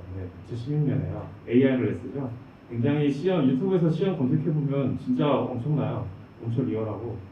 그렇지만 그 단가가 처음에 1,000만 원 했어요. 근데 2018년 이후에 19년에 이제 500만 원으로 떨어졌습니다. 절반 겨우 떨어졌습니다. 자, 그리고 지금 5G가 완전한 5G 광역대도 아니에요. 인터넷 속도도 안 되고, 서버도 지금 굉장히 불안정해요. 그렇기 때문에 우리 총체적으로 이 클라우드 문제부터 해서 산업에도 지금 기반이 적용이 되지 않습니다. 정부 합동부처에서는 이제 정부 3.0 과제로 핵심 과제로 XR 실증 디지털 트윈 제대로 이루어지지 않습니다. 디지털 트윈 그냥 데이터 산업이에요. XR 실증 이제 막 나오는 하드웨어 이제 기술자들이 개발하는 단계이고요. 그렇기 때문에 지금 당장 가능한 거는 AR 글래스가 교육 현장에서는 제일 적합하긴 합니다. 네. 그렇지만 AR 글래스가 아직 제대로된 상용화된 디바이스가 없습니다. 여러분들이 이제 스마트 디바이스가 나오고 스마트폰을 적극 활용하잖아요, 교육에. 네, 그런 것처럼 하드웨어가 선순위가 돼야 됩니다. 컴퓨터도 마찬가지죠. 컴퓨터가 개발된 다음에 이제 그 교육에 적용되기 시작했잖아요. 네, 이게 선순환이 돼야 됩니다. 그래서 지금 뭔가 막연한 상태에서 하는 거는 굉장히 조금 고민이 많이 필요하다. 저는 그렇게 감히 좀 말씀드리고요. 걱정이 많아요. 이제 레디 플레이어 원 같은 세상이 온다면 완전한 VR 세상, 궁극적인 VR 세상. 네, 이게 저도 이제 리터러시 측면에서 굉장히 우려가 됩니다. 왜냐하면 지금 뭐 푸른 나무 재단이라든지 청해단이죠. 네, 청소년 폭력 예방재단 이런 데서도 뭐 미디어 과몰입 거기 예방 교육도 하고 저도 이제 미디어 강사도 오래 했었습니다. 네, 하면서 굉장히 부정적인 역효과는 굉장히 많아요. 네, 그래서 이런 것들도 좀 많이 당연히 선순환이 돼야 됩니다. 그래서 정말 헤쳐나가야 될 과제는 많은데 문화예술 교육은 사실상 우리 역사적으로 보면 인간을 위한 학문이잖아요. 네, 이거는 사람이 먼저 우리 오프라인으로 이 기술을 떠나서 네, 근본적으로 생각을 합니다. 저는 영화 전공자이지만 영화 기술이 저는 굉장히 하찮다라고 주장하는 입장이에요. 2D 프레임에 갇혀서 우리가 영화 세상을 바라보고 있잖아요. 스마트 디바이스 이 작은 걸로 넷플릭스 보고 디즈니 플러스 보고 우리 역사적으로 반복되는 상황이 벌어지거든요. 가짜뉴스며 뭐 프로파간다 영화며 그러니까 이런 것들은 진짜 진지하게 우리가 펴놓고 까발려놓고 우리가 전공에 상관없이 운동을 해야 된다라고 생각을 해요. 이게 감히 막 적용한다고 좋네 하면서 바로 적용될 수 있는 게 아니라고 생각을 합니다. 그래서 이거는 정말 진지하게 긴 시간을 두고 해야 되지 않을까라는 말씀을 드립니다. 네, 저는 현장에서 문화예술 교육을 기획하고 연구도 하고 있습니다. 오늘 얘기에서 중심이 되어야 되는 것은 언제나 사람이어야 된다는 생각이 들고요. 교육 대상자라고 보통 표현되는 오늘 이야기에서는 초등학생, 중학생, 비장애 학생 위주로 얘기가 되는데요. 이 아이들이 왜 메타버스를 활용한 활동에 흥미를 가졌을까라는 생각을 해보면 좀 건조한 해석도 필요한 것 같습니다. 정말 메타버스라서 그 자체라서 흥미로웠던 것일까, 재밌다고 말했던 것일까, 혹은 새로운 매체가 교육 환경 안으로 특히 공교육 안으로 들어왔기 때문에 그것에 대한 흥미로움인지 아니면 좀 더 그 당사자 입장을 생각해 보면 저는 또래 문화가 교육 환경 안으로 들어왔기 때문에 내가 관심 있어 하는 요소가 교육 환경 안에서 공감받고 있다라는 부분에 대한 어떤 반가움일 것 같습니다. 저도 아들이 있는데 메타버스가 재밌어 라고 하는 지점을 살펴보면 집에서 하고 있는 로블록스 게임 같은 게 학교가 좀 평소엔 재미가 없는데 학교에서도 메타버스, 로블록스 같은 걸 한다라는 게 게임이 나쁜 거라고 판단되지 않고 공감받고 있다라는 어떻게 보면 존중받고 있다. 또래 문화에 대한 존중감이라고 느끼는 것 같습니다. 그래서 좀 더 당사자 입장에서 이것을 해석할 필요도 있을 것 같고요. 그래서 이런 근거 역시 교육 참여자라는 사람에 입각해서 우리가 생각을 할 필요가 있을 것 같습니다. 그리고 오늘은 주제가 메타버스로 되고 있긴 했지만 예술교육에서 메타버스가 도구로든 장소로든 선택되고 있는 배경을 함께 살펴봤으면 좋겠고요. 그와 관련된 논의들을 앞서 많이 해주셨는데 저도 예술가로서 메타버스 환경이 그 도구가 다양한 어떤 참여 범위나 혹은 표현 형태를 열어주는 것은 사실인 것 같습니다. 저에게도 낯선 것이 있는데 동시에 어떤 영역은 철저하게 닫고 있는 것도 사실인 것 같습니다. 앞서 말씀해 주신 것과 같은 어떤 직접적인 교류일 수도 있고요. 미묘하거나 미세한 표현 행위들일 수도 있습니다. 그래서 어떤 방향성을 새롭게 열고 동시에 어떤 방향성을 닫고 있는지 그랬을 때 교육 참여자의 입장에 따라서 욕구에 따라서 어떤 방향성을 앞으로 더 열 것인지에 대한 논의가 필요할 것 같고요. 이 논의를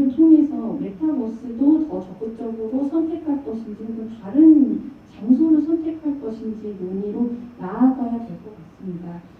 그리고 저는 이제 좀 더 올해는 이제 메타버스를 활용한 교육과 개발에 참여할 예정인데요.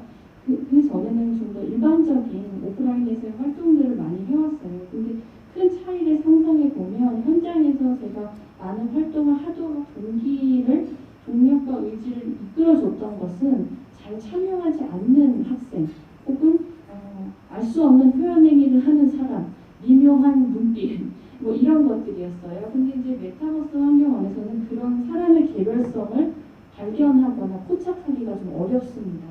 그래서 뭔가가 되지 않는 것, 참여가 되지 않는 것, 될 수 없는 것들이 포착이 되지 않는다는 것이 인간이 가지고 있는 중요한 어떤 특성들을 보여주지 못하고 있다는 것을 메타버스에서 한계라고 볼 수 있는데요. 우리가 그 사람을 어떻게 좀 더 잘 참여하게 할 것인가, 같이 어떻게 하고 싶어질까라고 할 때 이 참여되지 않음이 가장 큰 방사택의 동기였을 것 같아요. 그래서 이 동기들을 이제 앞으로 어느 지점을 통해서 이끌어낼 것인지 이런 논의들을 같이 한다면 기술적인 것은 아이디어적인 것을 넘어서 좀 더 사람에 집중한 논의로 나아갈 수 있을 것 같습니다. 네, 감사합니다. 선생님은 너무 좋은 말씀 많이 해주셔서 생각하다가 사실 교육이라는 게 단계가 필요하잖아요. 기초가 아니면 예술 교육으로 학생들을 그런 기초에서는 좀 의미가 있었지만 말씀하신 것처럼 우리가 현장에서 체험하고 경험할 수 있는 걸 어떻게 여기에 섞을 수 있을지는 되게 큰 과제라고 생각이 들고요. 기존의 이프렌드라는 플랫폼 내에서는 사실은 좀 제한적일 것 같기도 하고, 이제 제가 초반에 좀 생각했던 거는 만약에 이게 아까 선생님께서 말씀하신 것처럼 선생님과 이 사업 담당자와 저와 이렇게 더 협업이 가능했다면 뭐 오프라인에서 이모티콘을 똑같이 따라준 영상을 공유하고 그거를 하면은 진짜 움직이게 할 수 있지만 그런 것들이 실질적으로는 좀 많이 학교 참여자도 너무 많기도 하고 또 제한적이다 보니까 그렇다는 생각이 들었고, 그래서 이런 메타버스에서 예술교육 사업이 이제 그 다음 단계로 넘어가려면 이런 협업도 되게 중요하고 기존의 플랫폼이 아닌 아마 이제 새로 무언가를 많이 개발해야 되지 않을까라는 생각이 들었습니다. 네, 지금 마지막이니까 이렇게 나왔습니다. 우선 이 라운드 테이블을 통해서 예술교육의 본래 본질은 무엇이고 지향하는 점 무엇일까라는 걸 저한테 이렇게 되물게 됐어요. 네. 만약에 저라면 이라고 생각했을 때 전 소통이었습니다. 그랬을 때 소통할 수 있는 많은 다양한 방법들이 있다면 또 다른 언어가 됐고 그 언어들이 과연 충돌해서 어렵더라도 새로운 언어를 만들 수 있지 않을까라는 생각에서 메타버스라는 도구를 긍정적으로 바라본 부분이 있었고요. 그런데 여기서 우려하시는 바는 동의합니다. 그렇기 때문에 더더욱 그 매개체를 하면 그 매개자의 역할이 가장 중요할 것이라 생각이 들고 이 방법을 통해서 매개자의 방법이 더 시너지 효과가 날 수 있을 거라고 저는 생각합니다. 그런데 이 안에서 가상과 현실에 대한 그 우려가 매개자로부터 그 우려가 과연 분별이 되면 안 된다라고 저는 생각합니다. 우리는 무엇도 예측할 수 없습니다. 뭐가 좋고 나쁘고를 분별하기 전에 이것을 어떤 방법으로 그들과 함께 할 수 있을까라는 태도가 더 중요하다고 생각이 들어서 하기 전에 이미 그 걱정이 된다면 사실 그거는 조금 더 생각해봐야 되는 부분이 아닐까라고 생각이 들고요. 마지막으로 기술의 상용화, 이것에 대해서 또 고민하게 되더라고요. 오늘 되게 많은 것을 배워가는데요. 기술의 상용화는 감히 제가 말할 수 없지만 굉장히 빠른 기술의 어떤 시작점이 많을 거예요. 하지만 저희는 기술을 개발하기 위해 만나는 것이 아니라 그 나와 있는 기술을 어떻게 응용하는지, 그리고 우리 수업이 그 응용하는 단계에서 그 개발의 기발과 어떻게 또다시 교감하는지가 저는 더 중요할 것이라고 생각이 들어서 그렇게 된다면 많은 선생님들이 이미 모든 게 다 완성된 다음에 가는 것이기보다는 그것을 받아들이는 태도로부터 그 시간을 서로 알게 되고 그로부터 본인들의 그 교육과 함께 사실은 만날 수 있는 지점이 되지 않을까라고 생각해서 이미 상용화 보완화가 돼가고 있는 많은 방법들이 진행되고 있지 않을까라고 생각합니다. 마지막으로 빨리빨리 말할게요. 물리적으로 저희가 만날 수 없다면 예술교육은 그럼 할 수 없을까요? 이 질문을 하게 됐어요. 그렇다면 지속할 수 있는 방법은 무엇일까요? 여러 가지 방법이 있습니다. 메타버스뿐만이 아니라 여러 가지 방법이 있는데 왜 메타버스로 모든 게 바뀔까봐 두려워할까 생각한다면 아마도 대체될까봐. 저는 저희 예술가로서 저의 역할이 대체될까봐 이게 두려워서인 것 같은데 대체된다라는 거는 저는 이미 지나간 부분인 것 같습니다. 그래서 그 부분에 있어서 더더욱 언어가 더 확실하고 선명해질 수 있는 또 다른 협업 툴이 되지 않을까라고 생각합니다.